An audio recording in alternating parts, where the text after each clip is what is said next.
अस्सलाम वालेकुम नाज़रीन, मैं हूं फ़हद हुसैन और आप सबको अपने शो में खुशामदीद कहता हूं। नाज़रीन, आज के इस स्पेशल शो में जिस कंपनी के ऊपर हम बात करेंगे, कंपनी है maple leaf cement factory limited यानी MLCF।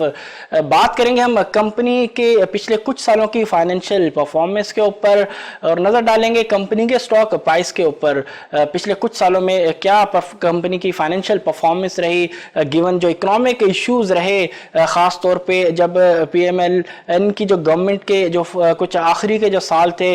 उससे जो है इकोनॉमिक इश्यूज आना शुरू हुए, जहां पे हमने देखा कि जो इक्विटी मार्केट है वो भी अपना जो टॉप है लगाने के बाद मार्केट भी नीचे आई और कंपनीज की प्रॉफिटेबिलिटी के ऊपर भी इम्पैक्ट जो है आना शुरू हुआ। उस वक्त इकोनॉमिक इश्यूज थे, उन सिनेरियोज को मद्देनजर रखते हुए उन सालों में कंपनी की जो फाइनेंशियल परफॉर्मेंस है वो कैसी रही, कंपनी की जो सेल्स है वो उसका जो ट्रेंड है वो कैसा रहा पिछले कुछ सालों का, कंपनी की प्रॉफिटेबिलिटी, कंपनी के मार्जिन्स की क्या परफॉर्मेंस रही ओवर द ईयर्स, साथ साथ कंपनी की जो स्टॉक प्राइस है उसके पिछले कुछ सालों की जो मूवमेंट है वो कैसे रही। इन तमाम चीज़ों के ऊपर बात करेंगे अपने आज के इस स्पेशल शो में। सबसे पहले नज़र डालते हैं कंपनी के एक ब्रीफ से इंट्रोडक्शन के ऊपर। आप इस वक्त अपनी स्क्रीन पे भी देख सकते हैं कंपनी का एक मुख्तसर सा जो तारुफ है अगर हम आपके सामने रखें तो maple leaf cement factory limited यानी कि MLCF जो है इनकॉर्पोरेट हुई थी 13 April 1960 under the companies act 1913 जो कि अब कंपनीज ऑर्डिनेंस है 1984 as a public limited company. Company की जो प्रिंसिपल एक्टिविटी है वो आपके सामने रखें तो कंपनी जो है प्रोडक्शन और सेल जो है वो करती है सीमेंट की, सीमेंट सेक्टर के अंदर ये कंपनी कोट होती है। साथ साथ maple leaf cement factory limited की अगर हम बात करें तो कंपनी सब्सिडरी है कोहिनूर टेक्सटाइल मिल्स लिमिटेड की। कंपनी की प्रोडक्शन कैपेसिटी की अगर हम बात करें तो इस वक्त करंट कंपनी की जो प्रोडक्शन कैपेसिटी है वो है 5.7 मिलियन टन्स की और कंपनी के इस वक्त 3 लाइंस हैं सीमेंट की प्रोडक्शन की, जबकि इस वक्त कंपनी की अगर हम बात करें तो कंपनी एक और जो है प्रोडक्शन लाइन जो है वो ऐड करने जा रही है। इस हवाले से प्रोग्राम के आखिर में हम इसके ऊपर भी बात करेंगे। फिलहाल कंपनी के जो शेयर होल्डिंग का पैटर्न है वो अगर हम आपके सामने रखें तो इस वक्त आप अपनी स्क्रीन पे देख सकते हैं कि कंपनी का जो शेयर होल्डिंग पैटर्न है, कौन से इंस्टीट्यूट है उनके पास कितना जो है कंपनी के जो शेयर है उनकी होल्डिंग है, कंपनी की जो एसोसिएट कंपनीज हैं उनके पास कितनी होल्डिंग है, ये सारी तफसील इस वक्त आप अपनी स्क्रीन पे ग्राफ में देख सकते हैं। जनरल पब्लिक अगर हम बात करें तो 24% होल्ड करती है MLCF में, जबकि डायरेक्टर्स CEOs अगर उनकी बात करें तो लेस देन 1% जो है कंपनी के जो शेयर हैं वो होल्ड करते हैं, जबकि मेजर जो होल्डिंग है वो आप देख सकते हैं एसोसिएटेड कंपनीज और अंडरटेकिंग्स जो वो 56% जो है कंपनी का होल्ड करते हैं, जबकि इंश्योरेंस कंपनीज की होल्डिंग 8% की है, जबकि मुदारबाज और म्यूचुअल फंड जो है वो 7% की होल्डिंग रखते हैं इस कंपनी में, जबकि बैंक्स DFIs एंड NBFIs की अगर हम बात करें तो वो 4% की जो है होल्डिंग रखते हैं maple leaf cement factory limited के शेयर्स की। तो ये तो हमने आपके सामने रखा है कि कंपनी के शेयर होल्डर्स की जो डिस्ट्रीब्यूशन है percent in terms of percentage वो किस तरह है। आगे बढ़ते हैं कंपनी के प्रोडक्ट्स की अगर हम बात करें तो इस वक्त आप अपनी स्क्रीन पे देख सकते हैं कि सीमेंट के अंदर कौन से डिफरेंट प्रोडक्ट्स हैं जो कि कंपनी जो है मैन्युफैक्चर करके उनको जो है फरोख्त करती है। इस वक्त आप अपनी स्क्रीन पे उनकी तस्वीर जो है स्लाइड में वो देख सकते हैं। कंपनी की जो मैन्युफैक्चरिंग फैसिलिटी है, जो प्लांट है, उसकी लोकेशन की अगर हम बात करें तो आप देख सकते हैं कि जो मैपल लीफ सीमेंट फैक्ट्री का जो प्लांट है वो जो है डिस्ट्रिक्ट मियांवाली में है। इस वक्त आप अपनी स्क्रीन पे देख सकते हैं लोकेशन रेड कलर से जो मार्क हुई है, एग्जैक्ट पॉइंट है जहाँ पे कंपनी का जो प्लांट है वो मौजूद है। जबकि अब प्रोग्राम में बात करेंगे कंपनी के फाइनेंशियल परफॉर्मेंस के ऊपर, जो पिछले कुछ सालों में कंपनी की जो फाइनेंशियल परफॉर्मेंस रही है उसके ऊपर अगर हम नज़र डालें तो फिस्कल ईयर 19 की अगर हम बात करें तो फिस्कल ईयर 19 में कंपनी की जो सेल्स थी वो अराउंड 26 अरब रुपए की थी, जबकि फिस्कल ईयर 20 में कंपनी की जो सेल्स है उसमें इजाफा हुआ और उस इजाफे के बाद जो कंपनी की सेल्स है वो 29.1 अरब तक पहुंची। फिस्कल ईयर 21 में सेल्स में मजीद इजाफा हुआ और सेल्स जो है बढ़ के 35.64 अरब रुपए तक पहुंच गई। जबकि जो पहला क्वार्टर जो हुआ है जिसके नताइज जो है ऑलरेडी कंपनी ने रिसेंटली डिस्क्लोज किए हैं फिस्कल ईयर 22 के, उसमें कंपनी की जो सेल्स रही वो 9.89 अरब रुपए की रही। जबकि ग्रॉस प्रॉफिट के ऊपर नजर डालें तो फिस्कल ईयर 19 में जो कंपनी का जो ग्रॉस प्रॉफिट था वो 4.9 अरब का था। जबकि कंपनी ने फिस्कल ईयर 20 में ग्रॉस जो है वो लॉस जो है बुक किया तकरीबन 700 मिलियन रुपीस का। जबकि फिस्कल ईयर 21 में कंपनी दोबारा से प्रॉफिट के अंदर आई, 7.5 अरब रुपए का ग्रॉस प्रॉफिट जो है कंपनी ने डिस्क्लोज किया। जबकि पहला क्वार्टर फिस्कल ईयर 22 का अगर हम देखें तो उसमें कंपनी का जो ग्रॉस प्रॉफिट रहा है वो अराउंड 1.9 बिलियन रुपीस का रहा है। जबकि डिस्ट्रीब्यूशन एक्सपेंसेस के ऊपर नजर डालें तो 933 मिलियन रुपीस के डिस्ट्रीब्यूशन एक्सपेंसेस रहे फिस्कल ईयर 19 में, जिनमें कमी हुई फिस्कल ईयर 20 में और 845 मिलियन रुपीस तक रहे डिस्ट्रीब्यूशन एक्सपेंसेस, जो कि फिस्कल ईयर 21 में बढ़ के 1.1 अरब तक जो है वो पहुंच गए। क्योंकि सेल्स में इजाफा डेफिनेटली डिस्ट्रीब्यूशन एक्सपेंसेस के अंदर भी पैरेलल इजाफा हुआ। जबकि पहला क्वार्टर फिस्कल ईयर 22 की अगर हम बात करें तो उसमें जो कंपनी के जो डिस्ट्रीब्यूशन एक्सपेंसेस रहे हैं वो 400 मिलियन रुपीस के रहे हैं। जबकि एडमिनिस्ट्रेटिव एक्सपेंसेस की अगर हम बात करें तो फिस्कल ईयर 19 में जो एडमिनिस्ट्रेटिव एक्सपेंसेस थे वो थे 734 मिलियन रुपीस के, जो कि तकरीबन जो है काइंड ऑफ फ्लैट रहे। फिस्कल ईयर 20 में कुछ ज़्यादा इजाफा नहीं हुआ और 785 मिलियन रुपीस के रहे। जबकि फिस्कल ईयर 21 में इजाफे के साथ जो एडमिनिस्ट्रेटिव जो एक्सपेंसेस रहे कंपनी के वो थे 973 मिलियन रुपीस के। जबकि पहले क्वार्टर की अगर हम बात करें फिस्कल ईयर 22 की तो अब तक जो एडमिनिस्ट्रेटिव एक्सपेंसेस कंपनी ने बुक किए हैं वो है 216 मिलियन रुपीस के। जबकि अदर इनकम के ऊपर नजर डालें तो फिस्कल ईयर 19 और 20 में कंपनी की अदर इनकम कुछ ज्यादा नहीं है, 43 मिलियन रुपीस की अदर इनकम 19 में फिस्कल ईयर 19 में, जबकि 132 मिलियन रुपीस की कंपनी की अदर इनकम फिस्कल ईयर 20 में। लेकिन एक मेजर जंप आता है अदर इनकम में फिस्कल ईयर 21 में और उस इजाफे के बाद, उस सिग्निफिकेंट इजाफे के बाद कंपनी ने जो अदर इनकम बुक की है फिस्कल ईयर 21 में वो 3.7 अरब रुपए की है, जिसमें मेजर कंट्रीब्यूशन जो है वो डिविडेंड इनकम का है, जो कि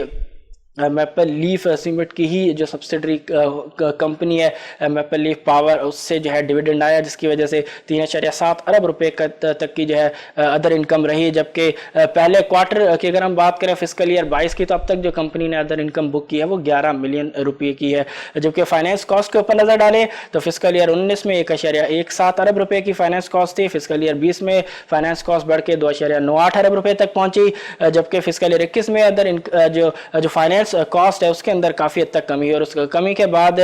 जो अदर जो फाइनेंशियल कॉस्ट रही फिस्कल ईयर 21 में वो रही 1.49 बिलियन रुपीस की। डेफिनेटली कंपनी की पोजीशन, कंपनी की प्रॉफिटेबिलिटी बेहतर थी, कैश फ्लो इंप्रूव है, साथ साथ जो इंटरेस्ट की अगर हम बात करें इंटरेस्ट रेट तेज़ी से कम हुआ, उसकी वजह से भी कंपनी की जो फाइनेंस कॉस्ट है उसमें काफ़ी हद तक जो है वो कमी देखी गई। जबकि अब तक जो पहले क्वार्टर के अंदर कंपनी ने जो फाइनेंस कॉस्ट बुक की है फिस्कल ईयर 22 में वो 330 मिलियन रुपीस की है। जबकि कंपनी के profit and loss after tax के ऊपर नज़र डालें तो 1.4 बिलियन रुपीस का प्रॉफिट आफ्टर टैक्स था फिस्कल ईयर 19 में, जो कि लॉस में जो है कन्वर्ट हुआ फिस्कल ईयर 20 में। और उस लॉस की अगर हम बात करें तो loss after tax 4.843 billion rupees का था फिस्कल ईयर 20 में। फिस्कल ईयर 21 में कंपनी दोबारा प्रॉफिट जोन के अंदर आई और 6.25 अरब रुपए का प्रॉफिट जो है डिस्क्लोज किया, प्रॉफिट आफ्टर टैक्स। जबकि पहले क्वार्टर की अगर हम बात करें फिस्कल ईयर 22 में तो कंपनी ने जो प्रॉफिट आफ्टर टैक्स डिस्क्लोज किया है वह है 563 मिलियन रुपीस का। जबकि कंपनी के अर्निंग पर शेयर या लॉस पर शेयर के ऊपर नजर डालें तो फिस्कल ईयर 19 में ₹1.33 का अर्निंग पर शेयर था, जबकि फिस्कल ईयर 20 में लॉस पर शेयर था ₹4.41 का। जबकि फिस्कल ईयर 21 की अगर हम बात करें तो ₹5.69 का जो है कंपनी का अर्निंग पर शेयर है। जबकि पहले क्वार्टर फिस्कल ईयर 22 की अगर हम बात करें तो अब तक कंपनी का जो अर्निंग पर शेयर रहा है इस पहले क्वार्टर में वो है 51 पैसे पर शेयर का। कंपनी की बैलेंस शीट के ऊपर अगर हम नजर डालें तो इस वक्त फिस्कल ईयर 19 में कंपनी के जो नॉन करंट एसेट थे, इस वक्त आप अपनी स्क्रीन पे स्लाइड भी देख सकते हैं, वो अराउंड 51.75 बिलियन रुपीस के थे फिस्कल ईयर 19 में नॉन करंट एसेट, जबकि उनमें कुछ कमी हुई फिस्कल ईयर 20 में और अराउंड 49.4 बिलियन रुपीस के रहे नॉन करंट एसेट, जो कि तकरीबन उन्हीं पोजीशन पे रहे फिस्कल ईयर 21 में 49.31 बिलियन रुपीस के, जबकि फिस्कल ईयर 22 के पहले क्वार्टर में जब तक कंपनी के जो नॉन करंट एसेट्स की पोजीशन है वो अराउंड 50 बिलियन रुपीस की है। जबकि कंपनी के करंट एसेट्स के ऊपर नजर डालें तो फिस्कल ईयर 19 में 14.2 अरब रुपए के करंट एसेट, जो कि बढ़ के 16.6 अरब रुपए तक पहुंचे फिस्कल ईयर 20 में, और फिस्कल ईयर 21 में 16.92 अरब रुपए के रहे, जबकि पहले क्वार्टर में फिस्कल ईयर 22 में करंट एसेट में दोबारा इजाफा हुआ और इस इजाफे के बाद अब जो करंट एसेट है रिसेंट जो पोजीशन है वो है 20.04 अरब रुपए की। जबकि कंपनी की टोटल इक्विटी के ऊपर नजर डालें तो फिस्कल ईयर 19 में 30.5 अरब रुपए की टोटल इक्विटी, जो कि बढ़ के 31.32 अरब रुपए तक पहुंची फिस्कल ईयर 20 में, जिसमें मजीद इजाफा हुआ फिस्कल ईयर 21 में, और इस इजाफे के बाद जो टोटल इक्विटी रही वो 37.54 अरब रुपए की रही, जिसमें कुछ मजीद इजाफा हुआ है अब पहला क्वार्टर फिस्कल ईयर 22 में, और इस इजाफे के बाद जो अब टोटल इक्विटी की जो पोजीशन है वह 38.1 अरब रुपए की। जबकि नॉन करंट लायबिलिटीज के ऊपर नजर डाले तो फिस्कल ईयर 19 में 21.279 अरब रुपए की थी नॉन करंट लायबिलिटीज, जो कि कम होकर 19.37 अरब रुपए पे पहुंची फिस्कल ईयर 20 में, मजीद कमी हुई फिस्कल ईयर 21 में, और उस कमी के बाद जो कंपनी की नॉन करंट लायबिलिटीज रही फिस्कल ईयर 21 में वो रही 17.24 अरब रुपए की, जबकि मजीद कमी हुई है पहले क्वार्टर की अगर हम बात करें फिस्कल ईयर 22 में, उसमें मजीद कमी हुई है नॉन करंट लायबिलिटीज़ की, और उस कमी के बाद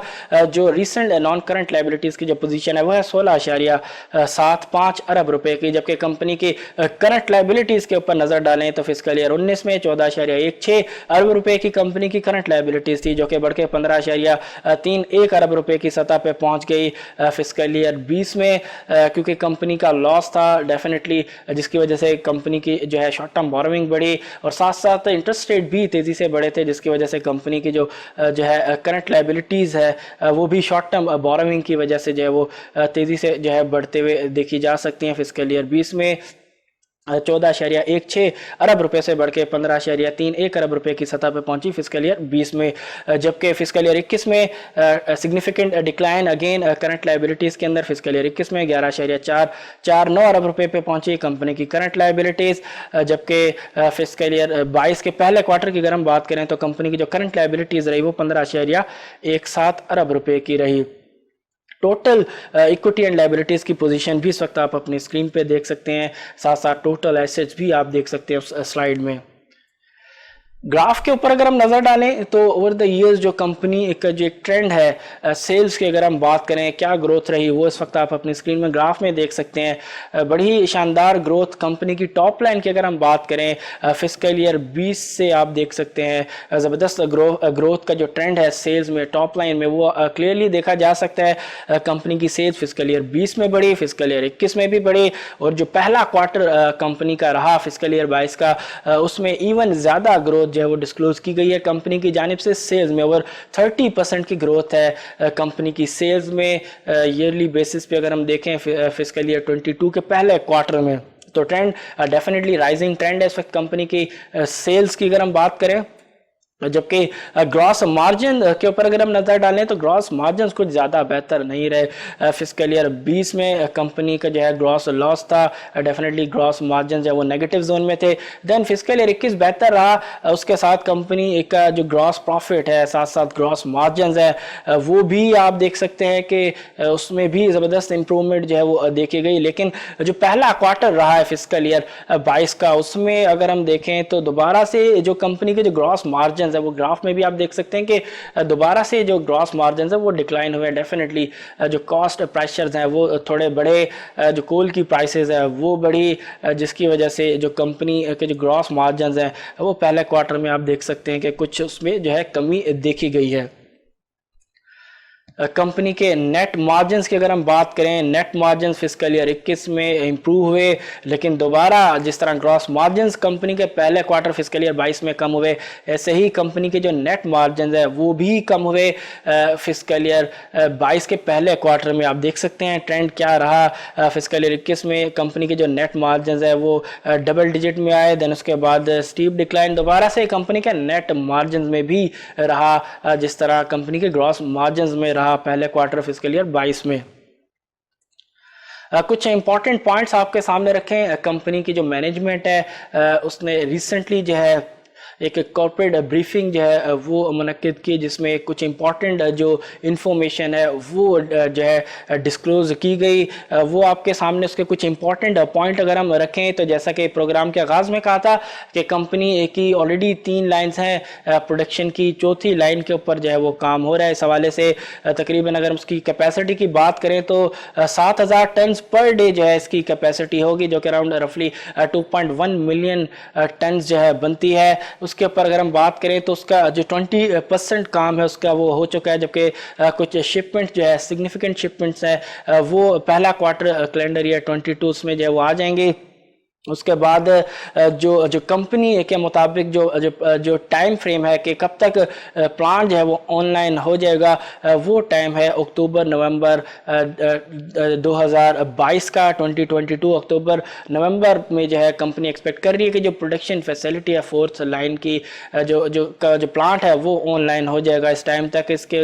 जो कॉस्ट की अगर हम बात करें, कैपेक्स की अगर हम बात करें तो अराउंड 20.5 बिलियन रुपीज़ का जो है कैपेक्स है इसके ऊपर, जबकि जो इसकी जो कॉस्टिंग है हाफ ऑफ द जो कॉस्ट है वो US डॉलर के अंदर है, जबकि जो रिमेनिंग है वो लोकल करेंसी के अंदर है। इस हवाले से मजीद कंपनी का कहना था कि जो रिसेंट डिवेल्यूशन हुई है उसकी वजह से जो कॉस्ट के ऊपर जो इम्पैक्ट है कि जो डिवेल्यूशन की वजह से जो कॉस्ट का बढ़ना है वो उनके मुताबिक 5% से ज़्यादा का इम्पैक्ट नहीं होना चाहिए। जबकि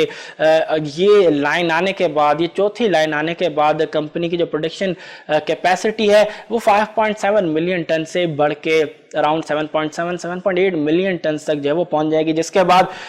maple leaf cement factory limited जो है वो पाकिस्तान की 3rd largest cement manufacturing company जो है वो बन जाएगी। साथ साथ कंपनी की मैनेजमेंट के हवाले से अगर हम बात करें तो कंपनी जो है जो मैनेजमेंट है वो काफ़ी ऑप्टिमिस्टिक दिखाई दे। डिमांड ग्रोथ को लेके कंपनी का कहना था कि ओवर द ईयर्स अगर हम मुवाजना करें सीमेंट की ग्रोथ का GDP के साथ तो जो है लाइक के जो GDP ग्रोथ अगर 4% रहा तो उसमें जो डिस्पैचेस की ग्रोथ है वो 6% रही, और समटाइम्स कंपनी के मुताबिक जो डिस्पैचेस की ग्रोथ है वो इवन जो GDP की शरह है, GDP की जो ग्रोथ है उससे दुगनी भी रही। तो काफ़ी ऑप्टिमिस्टिक दिखाई दी कंपनी की मैनेजमेंट। और गिवन के जो रिसेंट कुछ इकोनॉमिक इश्यूज आए हैं अगर हम बात करें उनके बावजूद भी कंपनी एक्सपेक्ट कर रही है कि अराउंड 5% तक की जो ग्रोथ है डिस्पैचेस में फिस्कल ईयर 22 में वो कंपनी जो है एक्सपेक्ट कर रही है। साथ साथ अगर हम बात करें कि जो कोल की जो बढ़ती हुई कीमत है उसको कंपनी ने किस तरीके से जो है वो मैनेज किया है कि किस तरीके से अर्ली रेट्स के ऊपर, कम रेट्स के ऊपर जो है सोर्स किया जाए ताकि जो जो जो जो इम्पैक्ट है मार्जिन्स के ऊपर बढ़ते हुए कोल कॉस्ट का वो जो है काफ़ी हद तक कम किया जाए या उसको मैनेज किया जाए। उस हवाले से कंपनी की कोल इन्वेंट्री के रेट्स की अगर हम बात करें तो कंपनी ने बताया कि जो दिसंबर 2021 तक की जो कोल इन्वेंट्री है वो अराउंड कंपनी ने सोर्स की है US डॉलर 122, जबकि फरवरी 2022 तक जो है कंपनी की जो कोल की जो कॉस्ट है वो लेस देन $150 पर टन की है। तो काफ़ी हद तक कंपनी ने मैनेज किया और रिसेंटली कोल की प्राइसेस जो है वो कुछ कम होना भी शुरू हुई है, जो अगेन ना सिर्फ maple leaf cement factory limited के लिए बल्कि ओवरऑल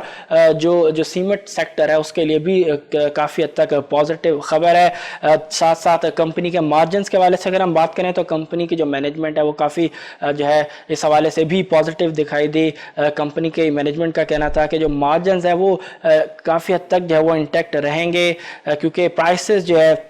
मज़ीद जो है वो बढ़ सकती हैं इन्फ्लेशनरी प्रेशर्स को मद्देनज़र रखते हुए। तो ये तो कुछ इंपॉर्टेंट पॉइंट्स हमने आपके सामने रखे। कंपनी की जो मैनेजमेंट ने रिसेंटली शेयर किए इन्वेस्टर्स के साथ, एनालिस्ट कम्युनिटी के साथ, ये इंपॉर्टेंट पॉइंट्स आपके सामने रखे। अगली स्लाइड इस वक्त आप देख सकते हैं कंपनी के शेयर प्राइस में होने वाले उतार चढ़ाव के ऊपर। पिछले कुछ सालों में कंपनी की जो शेयर परफॉर्मेंस है, स्टॉक परफॉर्मेंस है, वो कैसी रही। आप देख सकते हैं कि स्टॉक प्राइस जो है मैपल लीफ सीमेंट का वो मार्केट के टॉप लगने से पहले ही जो है वो टॉप अपना लगा चुका था। स्टॉक प्राइस जो है वो नीचे आना शुरू हो चुकी थी। देन उसके बाद आप देख सकते हैं स्क्रीन पे कि जो रेड वर्टिकल लाइंस है, ये वो एरिया है जहां पे जो स्टेट बैंक ऑफ पाकिस्तान ने पॉलिसी रेट बढ़ाना शुरू किया 5.75% से बढ़ा के 13.25% की सतह पे किया गया। इस पूरे टाइम फ्रेम के अंदर आप देख सकते हैं कि जो स्टॉक प्राइस है वो मुसलसल नीचे ही आता रहा। देन उसके बाद जहां पे लगा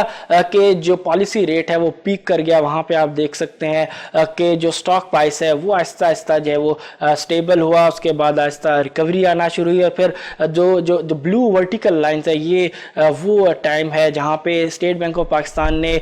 तेज़ी से जो पॉलिसी रेट है उसकी शरह 13.25% से कम करके 7% तक जो है लाई। देन उसके बाद आप देख सकते हैं इकोनॉमिक एक्टिविटीज़ रिवाइव हुई, गवर्नमेंट के भी इनिशिएटिव्स थे, जिसके साथ साथ जिसकी वजह से जो दीगर इंडस्ट्रीज की तरह खासतौर पे सीमेंट सेक्टर की अगर हम बात करें, लोकल कंजम्पशन की अगर हम बात करें सीमेंट की, उसमें काफ़ी हद तक जो है इजाफा देखा गया। और उसका इम्पैक्ट जो है मैपल लीफ की अगर हम बात करें स्टॉक प्राइस की, उसमें देखा जा सकता है कि ज़बरदस्त एक स्टेबल जो है एक राइज जो है स्टॉक प्राइस के अंदर देखा गया। देन उसके बाद क्योंकि मार्केट स्ट्रगल करना शुरू की पिछले कुछ माह की अगर हम बात करें, उससे आप देख सकते हैं कि दीगर स्टॉक्स की तरह maple leaf cement factory limited का भी स्टॉक जो है वो भी नीचे आया। और साथ साथ कोल की प्राइसेस जो बढ़ी तेज़ी से, उसका भी इम्पैक्ट आया। काफ़ी ओवरऑल सीमेंट सेक्टर काफ़ी हद तक नीचे आया हुआ है। इसी साथ जो MLCF है उसकी स्टॉक प्राइस भी काफ़ी हद तक नीचे आई है। साथ साथ फाइनली अगर हम देखें स्क्रीन पे, तो आप देख सकते हैं कि एक जो फाइनल जो एक रेड वर्टिकल लाइन है, ये इंडिकेट करिए कि यहाँ से दोबारा से पॉलिसी रेट जो है बढ़ना शुरू हो गया है। जो स्टेट बैंक ऑफ पाकिस्तान ने रिसेंटली 25 बेसिस पॉइंट का इजाफा किया मॉनेटरी पॉलिसी की अनाउंसमेंट में, जिसके बाद जो पॉलिसी रेट है वो 7% से बढ़ के 7.25% की सतह पे पड़ गया। अब देखते हैं कि जो ट्रेजेक्ट्री है पॉलिसी रेट की वो मजीद किस तरीके से जो है मूव ऑन करती है यहाँ से, और स्टॉक प्राइस जो है यहाँ से किस तरह जो है वो बढ़ता है या कम होता है। ये डेफिनेटली आइंदा आने वाले टाइम के अंदर जो है इस हवाले से भी जो है पिक्चर मजीद क्लियर होगी। फाइनली अगर हम बात करें कंपनी के कुछ इंपॉर्टेंट जो स्टेटिस्टिक्स हैं, उसके हवाले से इस वक्त आप अपनी स्क्रीन पे देख सकते हैं कि कंपनी का जो टिकर है PSX में वो MLCF है। कंपनी का जो 52 वीक हाई लो है वो आप देख सकते हैं। Shares outstanding, free float, market cap PKR में और US डॉलर में। साथ साथ जो लेवरेज के अंदर जो ओपन पोजीशन है, चाहे वो फ्यूचर के अंदर हो या MFS MTS के अंदर हो, वो भी इस वक्त आप अपनी स्क्रीन पे देख सकते हैं। नाजरीन, आज तक के लिए इतना ही। इंशाल्लाह फिर अगले प्रोग्राम में आपसे जो है मुलाकात होगी। तब तक के लिए अपने उस्ताद हुसैन को दीजिए इजाज़त। अल्लाह हाफिज़।